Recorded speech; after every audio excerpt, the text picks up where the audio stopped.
السلام عليكم متابعي قناة توب 10. أكبر 10 نتائج في تاريخ الكلاسيكو.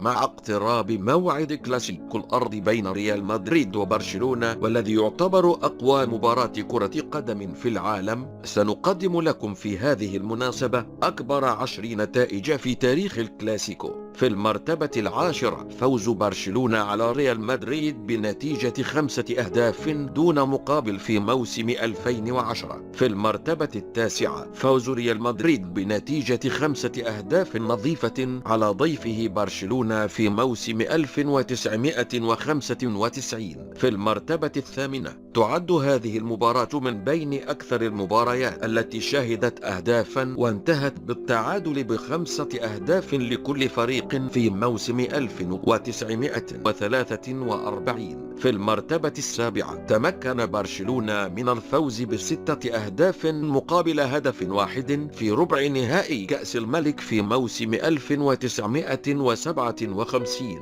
في المرتبة السادسة، تمكن النادي الملكي من هزيمة العملاق الكتالوني بنتيجة 6 أهداف لواحد في بطولة الدوري في موسم 1949. في المرتبة الخامسة، تمكن العملاق الكتالوني من هزيمة غريمه الملكي في عقر داره ب6 أهداف مقابل هدفين في موسم 2009. في المرتبة الرابعة، تعد أكثر مباراة تسجيلا للأهداف في تاريخ الكلاسيكو وأكبر تعادل بين الغريمين، وانتهت بنتيجة 6 أهداف لكل فريق في نصف نهائي كأس الملك في عام 1916.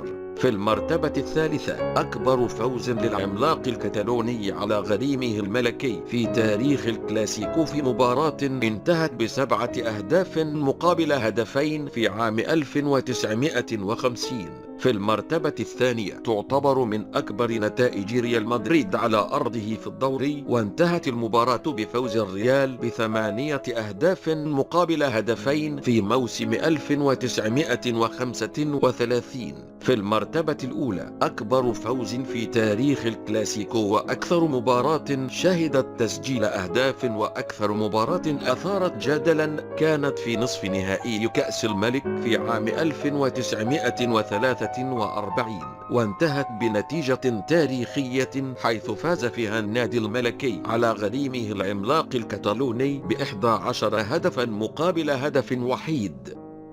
إذا أعجبك هذا الفيديو لا تنسى أن تضغط زر اشتراك أو سبسكرايب أسفل الفيديو. شكرا لكم لحسن متابعتكم.